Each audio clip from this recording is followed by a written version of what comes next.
Hello everyone, welcome back to my YouTube channel. So friends, आज हम बात करने वाले हैं UP PSC staff nurse sister grade 2 की जो अनिश्चितकालीन धरना 25 जुलाई से यहां पर स्टार्ट हो चुका है। कैंडिडेट धरना प्रदर्शन कर रहे हैं, तो इसको लेकर हम यहां पर इस बारे में बात करने वाले हैं कि ज्वाइनिंग के रिगार्डिंग ज्वाइनिंग कब तक होगी, अब आगे क्या करना होगा, क्या क्या हुआ है अभी तक, इन सब के बारे में हम यहाँ पर डिटेल में बात करेंगे। तो वीडियो थोड़ा सा लॉन्ग जरूर हो सकता है, लेकिन पूरी जानकारी आपको देने की कोशिश करेंगे। तो वीडियो में लास्ट तक बने रहें, और अगर अभी तक इस वीडियो को लाइक नहीं किया है तो सबसे पहले वीडियो को लाइक करें, शेयर करें।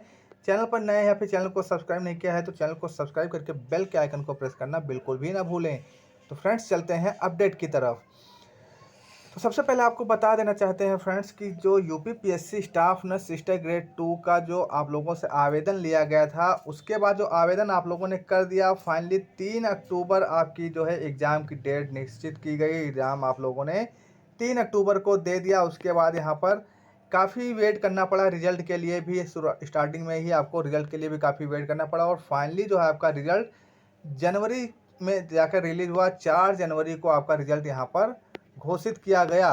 अब 4 जनवरी को जो रिजल्ट घोषित किया गया, उसके बाद यहाँ पर तुरंत उसके बाद आप लोगों की जनवरी में ही डॉक्यूमेंट्स वेरिफिकेशन भी कराया गया। जनवरी में ही आपको डॉक्यूमेंट्स वेरिफिकेशन की डेट आ गई रोल नंबर वाइज, कि इस रोल नंबर से इस रोल नंबर तक कैंडिडेट्स का डॉक्यूमेंट्स वेरिफिकेशन इस दिन होगा, इस दिन इस विभाग का होगा।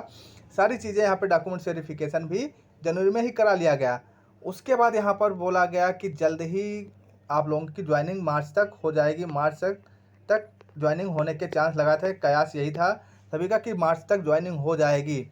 और क्योंकि जो है कोविड-19 को देखते हुए जल्द ही ज्वाइनिंग करने के आसार भी लग रहे थे, लेकिन ज्वाइनिंग होने से पहले ही जो डॉक्यूमेंट्स वेरिफिकेशन हुआ, उसके बाद यहाँ पर फरवरी में ही एक केस फाइल हो गया, और फाइनली जो है मार्च में यहाँ पर उसकी हेयरिंग भी हुई, और केस यहाँ पर एक कोर्ट केस यहाँ पर लग गया। कोर्ट केस जो है इस भर्ती पर आ गया। कोर्ट केस जो कि प्रीति पटेल नामक कैंडिडेट ने यहाँ पर एक रिट डाली थी, उसको लेकर यहाँ पर अब जो है डेट पर डेट ही मिलती जा रही है। तब से लेकर आज तक करीब 6 महीने हो गए हैं, और अभी तक केवल डेट मिलती रही है। अभी लास्ट डेट जो थी 18 जुलाई थी, तो 18 जुलाई को लग रहा था कि सारा केस फाइनल हो जाएगा। सारी जो है भर्ती इस अगस्त तक होने के चांसेस लग रहे थे कि भर्ती अगस्त तक हो जाएगी, लेकिन 18 जुलाई को जो सुनवाई हुई उसमें भी जज चेंज हो गए। और अब जो है उसके बाद संगीता चंद्रा जी ने यहाँ पे इस केस की सुनवाई की। अब उन्होंने जो है केस को जो है फॉर्म एडमिशन में डाल दिया है। अब यहाँ पर जो है अगली डेट यहाँ पर 23 अगस्त दे दी गई है केस की सुनवाई के लिए। अब 23 अगस्त तक कैंडिडेट्स को वेट करना पड़ेगा। तो ऐसे में जो ये वेट करना पड़ा कैंडिडेट्स को, धीरे धीरे उनके धैर्य का बांध टूटता जा रहा है। इतने दिनों 6 महीने करीब हो रहे हैं धैर्य पर कैंडिडेट बनाए हुए हैं, लेकिन अब उनके धैर्य का बांध टूटता जा रहा है।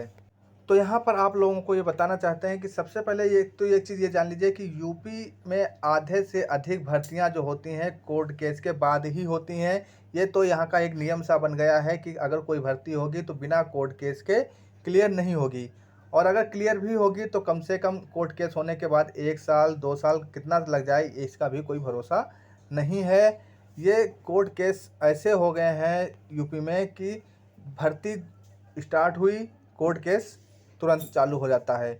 कुछ ऐसा ही यहाँ पर होता रहता है, और यहाँ पर एक नहीं दो नहीं लगभग आधी से अधिक भर्तियों में ऐसा होता है। अब कोर्ट केस होने के बाद जो है कई कई सालों तक कैंडिडेट्स को वेट करना पड़ता है। कभी कभी उनको ज्वाइनिंग दी जाती है, कभी कभी उस भर्ती को कैंसिल कर दिया जाता है, या फिर जब ज्वाइनिंग देनी ही है तो तुरंत क्यों नहीं देते हैं। फिर 1 साल 2 साल कैंडिडेट्स का वेस्ट क्यों करते हैं। 1-2 साल कैंडिडेट्स मानसिक और आर्थिक स्थिति से जूझने को भी मजबूर हो जाते हैं। तो इतना टाइम क्यों लगता है। और जब कोर्ट केस होता है तो कुछ पॉइंट्स ऐसे होते हैं जो ना तो नोटिफिकेशन के समय बताए गए थे, ना ही आपका डॉक्यूमेंट्स वेरिफिकेशन या अन्य जो प्रोसेस हुए उसमें बताया गया।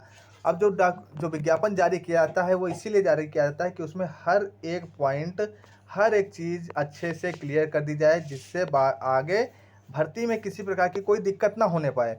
अब इसके लिए इसकी कमेटी भी गठित होती है। जो विज्ञापन जारी होता है उसके लिए कमेटी गठित होती है कि हाँ, विज्ञापन में हर एक चीज़ क्लियर होनी चाहिए, साफ साफ कैंडिडेट्स को पता होनी चाहिए कि इसमें ये चीज़ होनी चाहिए, या इस चीज़ अगर ये चीज़ नहीं है आपके पास तो आप इसके लिए एलिजिबल नहीं हैं, या अगर आपने ये किया है तो ही आप एलिजिबल हैं, या ये सारी चीज़ें उसमें क्लियर हो जानी चाहिए। लेकिन ऐसा हर भर्ती में होता है कि नोटिफिकेशन में ही सारी चीज़ें क्लियर नहीं होती हैं, जिसकी वजह से बाद में भर्तियों में गड़बड़ियाँ होती हैं, बाद में भर्तियों में कोर्ट केस होता है, फिर उस पर जो है सुनवाई या दलीलें होती हैं उन पॉइंट्स पर।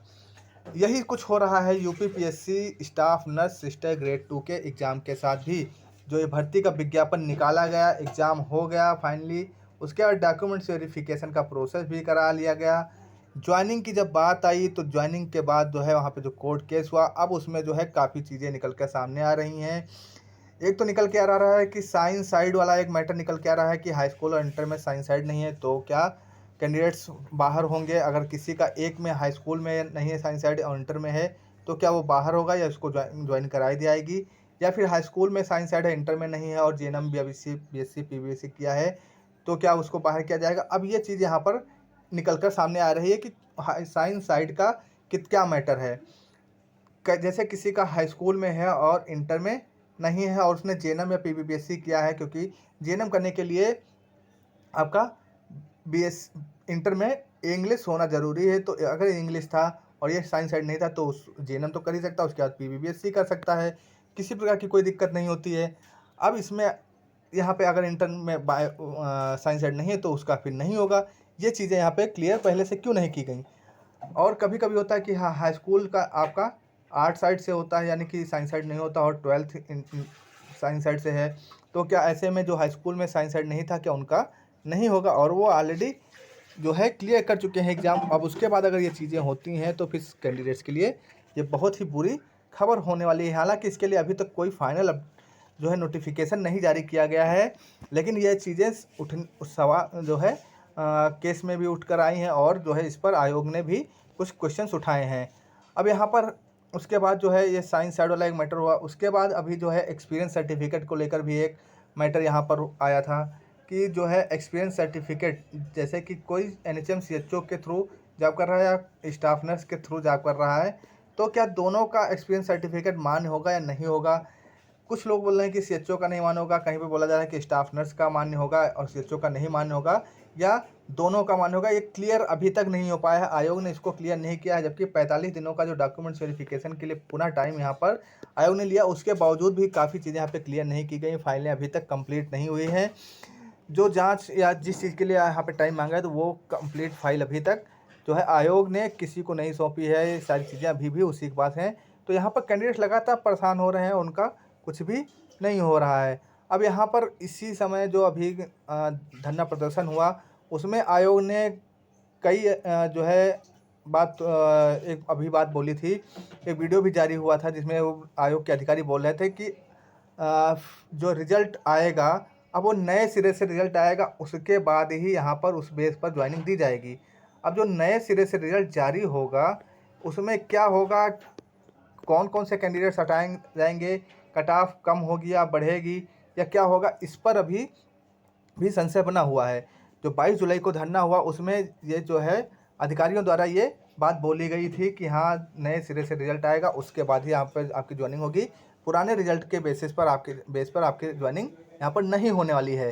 तो अब ये जो है अगर ऐसा होता है तो क्या कैंडिडेट्स बाहर होंगे पुरानी लिस्ट वाले, या क्या होगा, कैसे ज्वाइनिंग कराई जाएगी, इस पर भी किसी प्रकार की कोई जो है क्लियरेंस नहीं आई है अभी तक।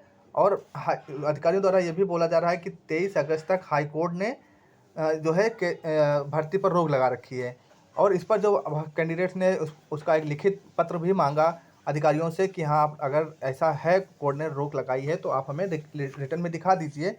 तो इस पर अधिकारी भड़क भी उठते हैं कि हाँ, और अपने जो है पद की मतलब आप प्रतिष्ठा दिखाते हुए कहते हैं कि हाँ आप ऐसे मुझसे बात नहीं कर सकते, हम अधिकारी हैं, और ये सारी चीज़ें ऐसे बोली जा रही हैं। अब उनको उस चीज़ के अगर कोई रिटर्न में चीज़ है तो उसको दिखाने में उनको क्या दिक्कत है। कैंडिडेट अपने हक के लिए ही मांग रहे हैं, कोई ज़बरदस्ती तो उनसे मांगी नहीं जा रही है, लेकिन उनको रौब दिखाई जा रही है कैंडिडेट्स को।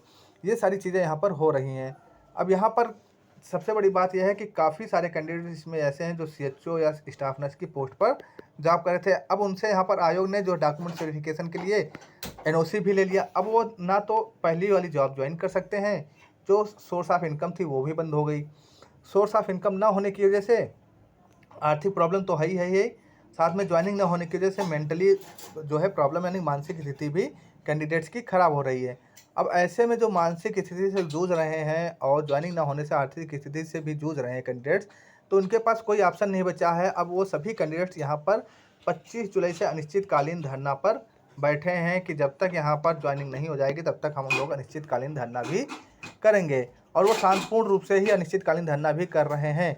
किसी भी प्रकार का कोई जो है उपद्रव नहीं मचाया जा रहा। कैंडिडेट शांतिपूर्ण रूप से इस बारिश के और उमस के मौसम में यूपीपीएससी की तरफ से हर बार यही आश्वासन दिया गया कि आयोग की कमेटी लगातार दिन रात मेहनत करती है या कर रही है, जल्द ही सारे काम निपटा लिए जाएंगे और आप लोगों को ज्वाइनिंग हो जाएगी या दी जाएगी। इस तरह से मीठी गोली हर बार देते रहे हैं आयोग के अधिकारी और हर बार जो है छात्र वहाँ से जो है या कैंडिडेट्स जो हैं, जितने भी कैंडिडेट्स सिलेक्टेड कैंडिडेट्स हैं, वो वहाँ से निराश ही लौटे। उनके हाथ में अभी तक ऐसा कोई आशा की उम्मीद की किरण नहीं दिखी है जिससे वो खुश होकर लौटे। हमेशा उनको निराशा ही हाथ लगी है। और इस बार भी नए रिजल्ट की बात करके छात्रों को जो इस बार नए बोला गया कि हाँ नया रिजल्ट फिर से जारी किया जाएगा और उसमें से जो है ज्वाइनिंग होगी उसके बाद, तो इस तरह से भी कैंडिडेट्स को ही निराशा ही हाथ लगी है। और जैसे कि बोला जाए कि हाईकोर्ट ने अभी तक 23 अगस्त तक यहाँ पर ज्वाइनिंग पर रोक लगाई, तो ऐसा कोई रिटर्न में आदेश अगर है तो क्यों नहीं आयोग दिखा रही है। हालांकि हाईकोर्ट ने पहले ही जारी कर दिया था कि 1729 जो पोस्ट बची हैं, 1729 जो पद हैं उस पर रोक लगाई जाती है। जब तक ये भर्ती प्रक्रिया पूरी नहीं हो जाती तब तक जो है नई भर्ती नहीं निकाली जाएगी 1729 पदों पर। तो वो 1729 पदों पर रोक जरूर है, लेकिन ज्वाइनिंग पर अभी तक किसी प्रकार की कोई रोक नहीं लगी है। अगर रोक लगी है तो आयोग को ये सब चीज़ें दिखाने में क्या दिक्कत है। और जो ऐसे में कैंडिडेट्स लगातार आयोग जा रहे हैं, अब धरना प्रदर्शन कर रहे हैं, मुख्यमंत्री महोदय को भी ज्ञापन सौंप चुके हैं, स्वास्थ्य मंत्री को भी ज्ञापन सौंप चुके हैं, लेकिन उनके हाथ सिर्फ निराशा ही लगी है और लगातार उनके धैर्य की परीक्षा भी ली जा रही है। और अब इन कैंडिडेट्स का यानी जो सिलेक्टेड कैंडिडेट्स हैं यूपीपीएससी स्टाफ नर्स का, उनका धैर्य भी टूटने लगा है, जिसके कारण अब वो सभी अनिश्चितकालीन धरना पर बैठे हैं, अनिश्चितकालीन धरना देने पर अड़ गए हैं। और ऐसे में कई महिला कैंडिडेट्स भी ऐसे हैं जो अपना घर बार छोड़कर, बच्चों को छोड़कर इस धरने पर बैठे हैं। और हमेशा गवर्नमेंट कहते हैं कि हम महिलाओं के उत्थान की बात करते हैं, महिलाओं का सम्मान करते हैं, तो क्या यही महिला सम्मान है कि वो अपना घर बार और सारी चीज़ें छोड़ के यहाँ पर बच्चों को छोड़कर धरने पर बैठी है, वो भी अनिश्चितकालीन। तो ये सब चीज़ें जो हैं गवर्नमेंट और शासन को देखनी चाहिए, क्योंकि इससे लगातार कैंडिडेट्स परेशान हो रहे हैं। उनको यहाँ पर अभी तक कोई उम्मीद की किरण नहीं दिखी कि कब तक ज्वाइनिंग मिलेगी।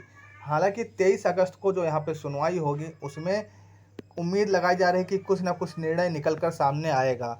और अगर ऐसा निर्णय कुछ निकल कर आता है तो यहाँ पर सीधी सी बात है कि 1729 पद जो वैकेंट रह गए थे, अगर आपको नए सिरे से रिजल्ट जारी करना है तो आपकी फीमेल कैंडिडेट्स की जो सीट्स रह गई हैं उन पर आप फीमेल कैंडिडेट्स की ज्वाइनिंग करा सकते हैं। अगर मेल कैंडिडेट्स की सीट नहीं रह गई तो उस पर कुछ ज्वाइनिंग की कोई ज़रूरत ही नहीं। लेकिन 1729 कैंडिडेट्स सीट्स जो वैकेंट रह गई उन पर तो ज्वाइनिंग आप दे ही सकते हैं। तो जो कैंडिडेट्स का अगर होना भी है, क्लियर होता है, रिजल्ट फिर से कम होता है और 1729 सीट्स जो हैं उसमें से आप उनको ज्वाइनिंग करा दें, लेकिन पुराने कैंडिडेट्स की कम से कम ज्वाइनिंग तो यहाँ पर देनी ही देनी चाहिए। तो ये सब चीज़ें यहाँ पर हो जानी चाहिए, क्योंकि यहाँ पर कैंडिडेट्स लगातार परेशान हो रहे हैं। अब मानसिक स्थिति और आर्थिक स्थिति से जूझते हुए कैंडिडेट्स अब जो है विवश हो चुके हैं अनिश्चितकालीन धरना के लिए। तो मैं एक बार फिर से सभी कैंडिडेट से कहना चाहूँगा कि यहाँ पर आप सभी लोग हताश, निराश और बिल्कुल भी ना होएं और ज़्यादा से ज़्यादा लोग यहाँ पर धरना प्रदर्शन में भाग लें, जिससे सरकार के कानों में जू रेंग सके और जो है इस भर्ती की प्रक्रिया को पूरी कराने की तरफ ध्यान दे। तो फ्रेंड्स, मिलते हैं नेक्स्ट वीडियो में नेक्स्ट अपडेट के साथ। तब तक के लिए जय हिंद, जय भारत।